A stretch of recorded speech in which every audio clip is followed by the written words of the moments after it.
já vê muito mais graça um no outro, mas quando a velhinha morre, logo o velhinho já morre em seguida, porque eles já não mais estão apaixonados, eles já estão loucos de amor. E aí quando a velhinha morre, ele fala: como é que eu vou viver sem ela agora? E logo em seguida, ele já morre depois.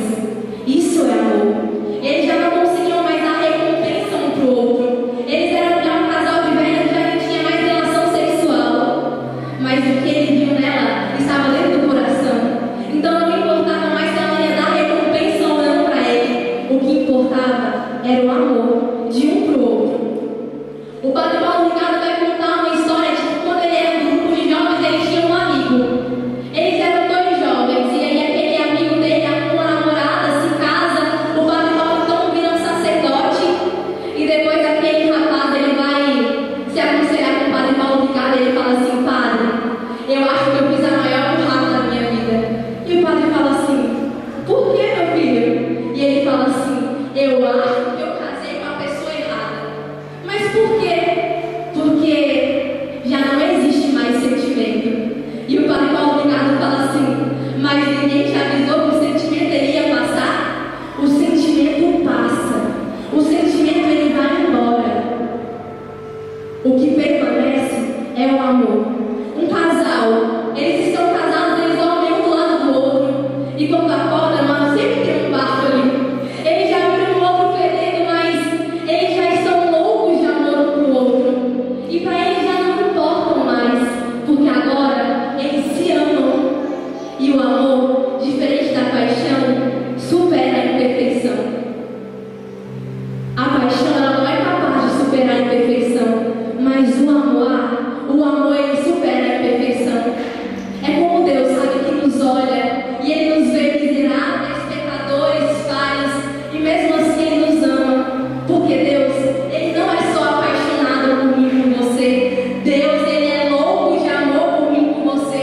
E não importa se você caiu, não importa se você pecou, não importa a sua miséria. O que importa é o seu coração disponível para deixar que um Deus louco de amor demonstre essa loucura de amor que ele tem por mim e por você. Sabe, o problema não é ter uma relação de paixão com o ser humano. É ruim, sim, é muito ruim. Mas o ser humano, uma hora ou outra, ele vai passar. O casal se casa e o padre fala: até que a morte nos separe. Então, uma hora, o casal ele vai passar, a amizade vai passar. Mas Jesus, ele não passa. O problema não é essa relação de paixão com uma pessoa. O problema é essa relação de paixão quando nós levamos essa relação de paixão para nossa relação com Deus. O jovem vem para a vigília e ele fica apaixonado por Jesus. E ele fala: cara, eu estou apaixonado por Jesus, eu estou apaixonado por Jesus. Mas aí vem a primeira tribulação e o jovem, ele se esquece de Jesus. Paixão, um sentimento que durou uma noite aqui na vigília, mas depois passou. Ah, não, eu estou apaixonada por Jesus, eu estou apaixonada por Jesus.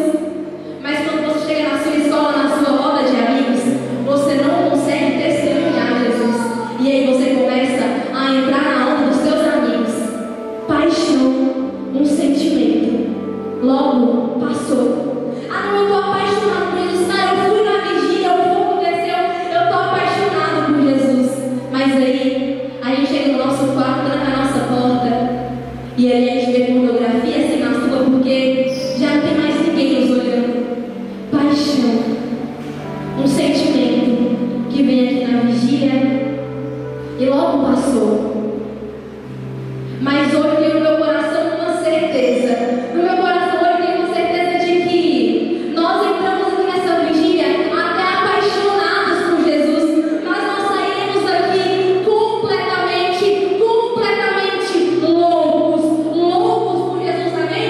Amém! Hoje Jesus ele não quer só um coração apaixonado por ele. Olha para o seu irmão e fala assim: você tem que ser louco de amor.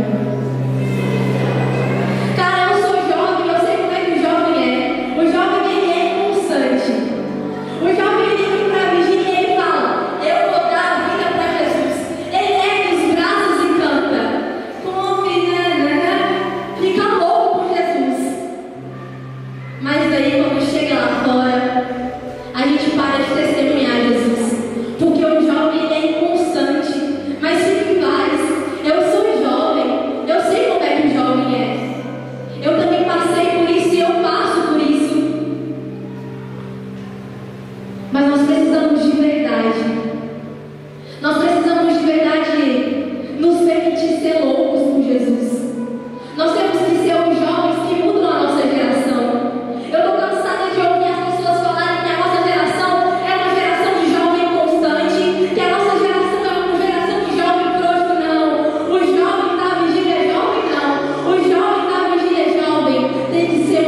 E eu comecei a caminhar na igreja. Depois de 2 anos, eu conheci a minha comunidade. Eu conheci a comunidade Gerado Espelho Imaculada. O meu fundador, o André, foi pregar numa cidade perto da minha cidade. E aí eu fiquei apaixonada pelo jeito que ele pregava, pelo jeito que ele falava, pelo jeito que ele acolhia as pessoas. E não era uma paixão pelo André. Era uma paixão, era um amor por aquilo que o André carregava dele, que era o meu carisma. E aí eu fiquei louco por aquela comunidade. Eu falei, não, eu vou para essa comunidade, eu quero ir para essa comunidade, mas o jovem, ele é inconstante, eu desisti. Fui frouxa, não fui para a comunidade, mas depois de 9 meses eu me decidi a vir para a comunidade. E eu vim para a comunidade. Larguei os meus pais, a minha vida lá, e vim para a comunidade. E comecei a viver dentro da comunidade. Mas depois de 2 anos dentro da comunidade, veio a pandemia. E eu tenho certeza que a pandemia não foi difícil só para mim. Muitas pessoas sofreram na pandemia. E na pandemia eu tive uma crise. A gente acha que é só a gente que está fora da igreja que passa por crise, não. Dentro da minha comunidade, vivendo na presença de Deus, eu tive uma crise muito profunda. No meio da pandemia, a gente fez uma formação de pregadores em casa. Era só as meninas que pregavam. E aí veio a formação, depois que eu preguei sobre o amor de Deus, para aquilo que Ele tinha feito na minha vida. E quando eu acabei de pregar, eu fui rezar. E eu falei assim, Jesus, por que é que eu não acredito naquilo que eu prego? Por que eu vou lá e falo que o Senhor é a melhor escolha da minha vida, mas isso ainda não é a verdade do meu coração? E ali eu percebi que eu ainda não era louca de amor por Jesus. Ali eu percebi que era só uma paixão.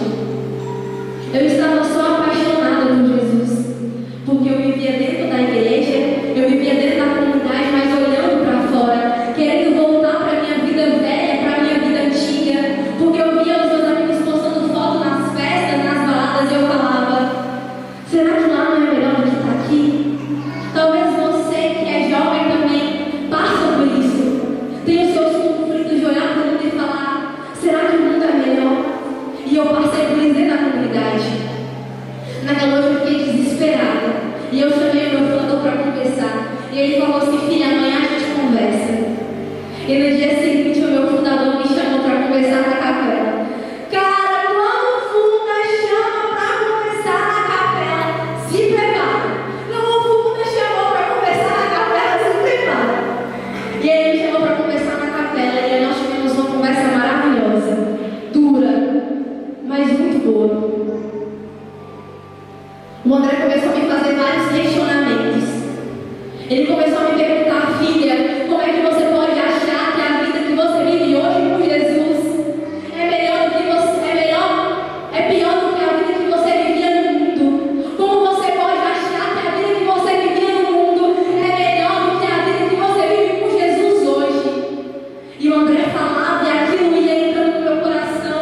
Eu ainda estava fria porque eu estava querendo ir embora de Jesus. Eu queria não só ir embora da comunidade, eu queria abandonar Jesus de verdade. E o André ia me fazendo questionamentos, e eu falei para ele assim, pai, eu quero me converter. Eu quero mudar de vida de verdade. Eu quero encontrar Jesus de verdade. É por isso que eu te procurei. Porque senão eu continuaria vivendo a vida que eu estava vivendo. Mas eu te procurei não para ir embora. Eu te procurei porque eu quero encontrar mais uma vez a minha alegria dentro da igreja. Eu quero viver uma verdade aqui porque o que adianta largar os meus pais, a minha família, o meu namorado, os meus estudos para vir lá na casa de Deus, mas não ser feliz. Deus, Ele te quer feliz. Deus, Ele nos quer feliz. E eu falei para ele, eu quero me converter. E ele olhou para mim e falou assim, então bate a porta de Deus, filha. Bate a porta de Deus. Porque eu tenho certeza que Deus, Ele vai abrir a porta para você. E eu saí daquela capela confiante. Eu saí daquela capela confiante de que a paixão viraria amor. Eu fui fui para minha casa, para a casa feminina, lá tinha uma capela. E a partir daquele momento eu passava mais tempo na capela do que em qualquer outro lugar. As meninas chegaram a falar assim: quer saber onde está a Gabi? Vai lá na capela. Porque eu queria encontrar Jesus de verdade. E aí eu comecei a bater a porta de Deus, bater a porta de Deus, bater a porta de Deus. Eu falei: Jesus, eu quero te encontrar. E eu não fiz uma oração com belas palavras. Jesus, Ele gosta de sinceridade e humildade. Eu falava: Jesus, eu quero te encontrar. Eu quero me converter de verdade. A minha parte eu já fiz. Eu já vim aqui e já falei com você. Agora me encontra, Jesus. E naquela capela eu não tive só uma experiência com Deus. Eu tive muitas experiências com Deus. E eu comecei a fazer memória da minha vida.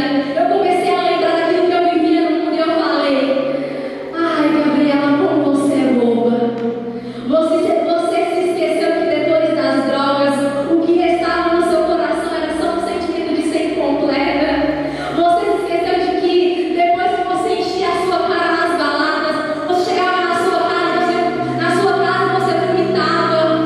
Você se esqueceu que depois que os homens iam embora, a única coisa que restava era aquele sentimento de vazio e de ser usada. E eu falei: ai, Jesus, eu me esqueci. Mas hoje eu quero lembrar. Eu quero lembrar para que eu nunca mais volte para essa vida. E eu comecei a falar: ai, Jesus, é você que me preencheu de verdade. Porque eu saio do grupo de jovens e o Senhor ainda está lá. Eu vou trabalhar e o Senhor ainda está lá. Eu vou viver brigadeiro e quando eu volto o Senhor ainda está lá. E para ajudar a fazer memória da minha vida, eu mandei mensagem para minha mãe e falei: mamãe, como que era para a senhora quando eu era do mundo? E ela começou a me mandar um monte de áudio. E muitos dos áudios da minha mãe era ela chorando. E um desses áudios ela falou assim: quando você ia do mundo, eu ficava aqui dentro de casa, rezando o texto por você, só esperando você voltar. Até nisso Deus me amou. Ele me deu uma mãe que intercedia por mim. E eu falei: caramba, o Senhor me ama de verdade. Porque eu poderia já ter sido morta pelas pessoas. Eu poderia ter me matado já. Eu poderia estar grávida, eu não sei aonde eu estaria. Mas olha onde eu estou, Jesus. Olha onde eu estou. Eu estou na sua casa, morando na sua casa. E eu falei: é tudo ilusão mesmo, Jesus. É tudo ilusão. A melhor escolha é viver na tua presença. A melhor escolha é viver com você, Jesus. E quanto mais eu rezava, mais Ele me convencia do amor dEle. Quanto mais eu rezava, mais Ele me convencia de que a presença dEle era a melhor coisa que existia. E se passaram 3 meses. E depois daqueles 3 meses, eu nunca mais fui a mesma. O André falou pra mim assim: pega um diário e vai escrever as suas experiências e os seus questionamentos. E lá eu colocava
O mundo é só ilusão.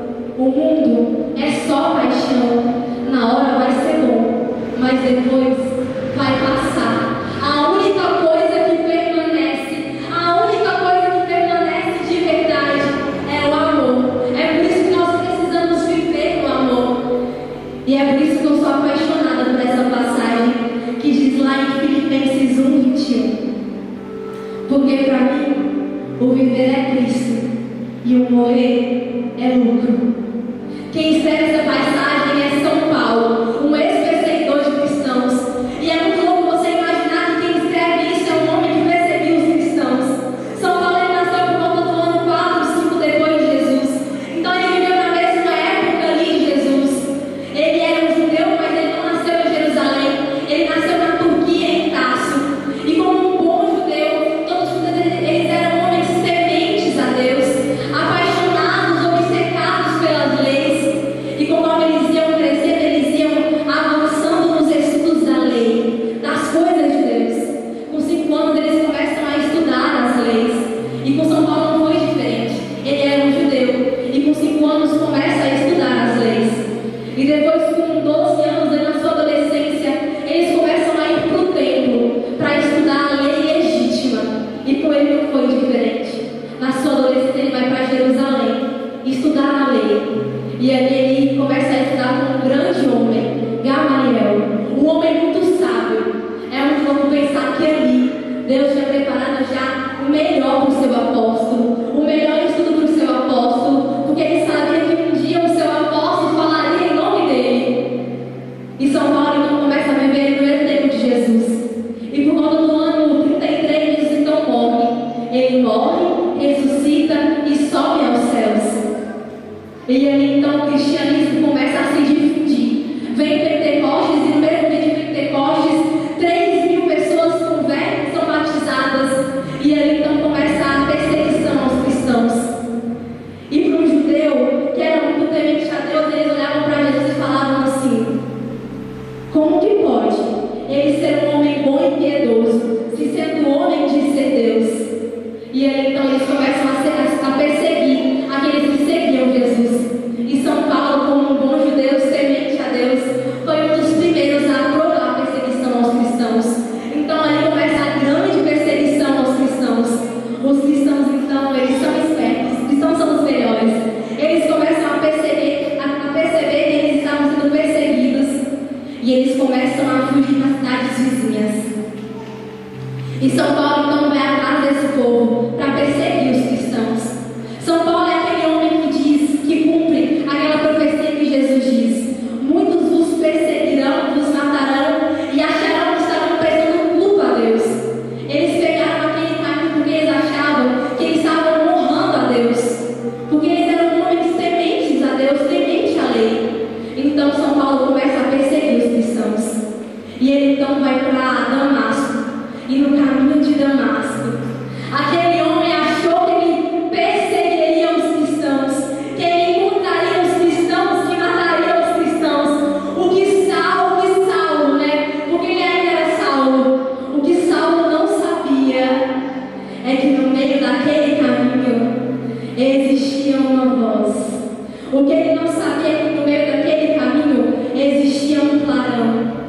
E no meio do caminho, quando ele está indo perseguir os cristãos, eles que aparece no céu uma luz e uma voz que diz: Saulo, Saulo, por que me persegues? Porque se ele perseguia os cristãos, era o próprio Cristo que ele perseguia. E ali as escamas de São Paulo caem dos seus olhos. E ali começa a conversão do perseguidor de cristãos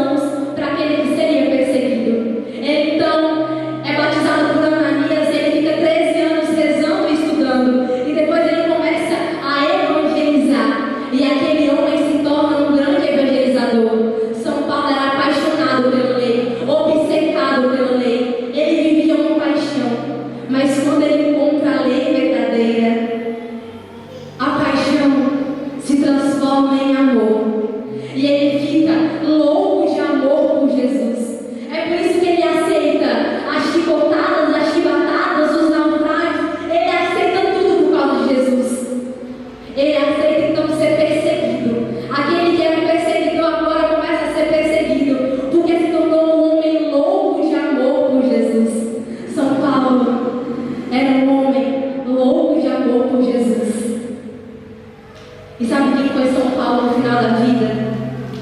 Um homem que passou por calúnias, que muito apanhou, que foi perseguido, que morreu então magro, careca, com a barba branca, velho, todo acabado com seu corpo, e ainda pior que isso, degolado.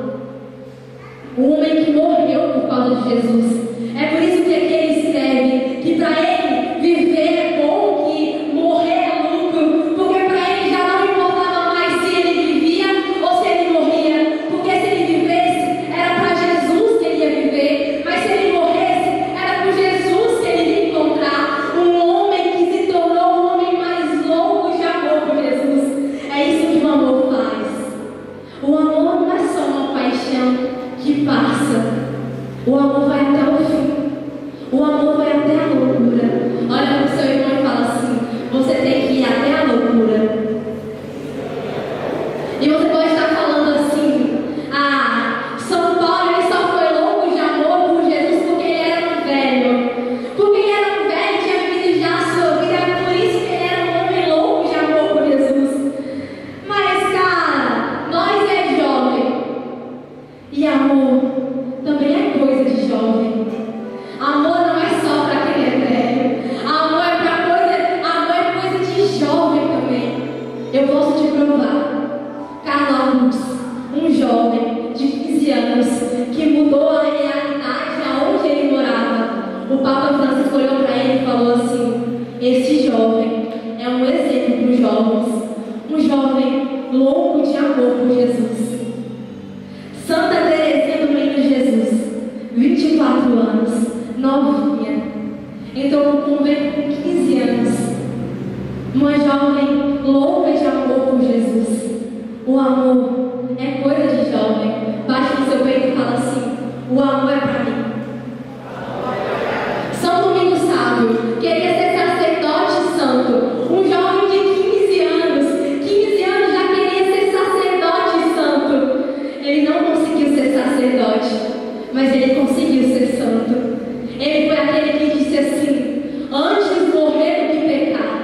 E até hoje a voz desse jovem ecoa nos nossos corações. Um jovem apaixonado. Não só apaixonado. Um jovem louco de amor por Jesus.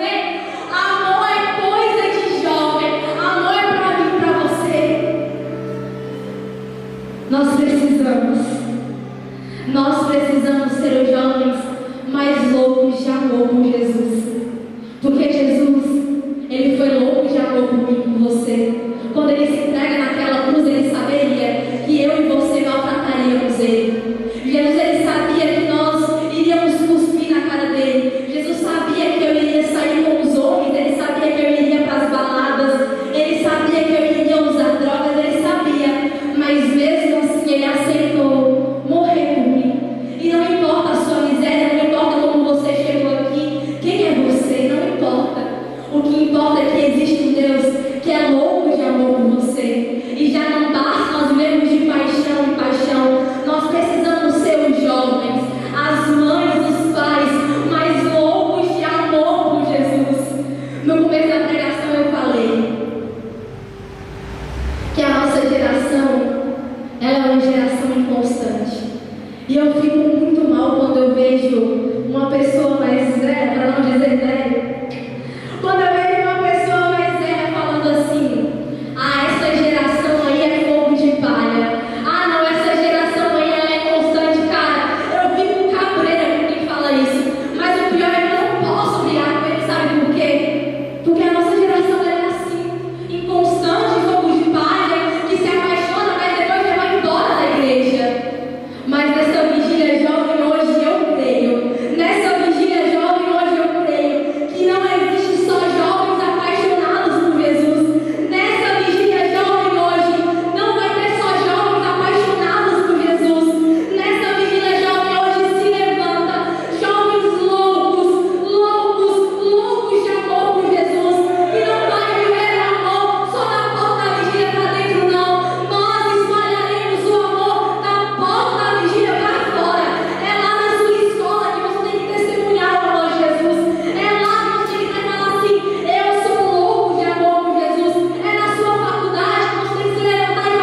que o que me resta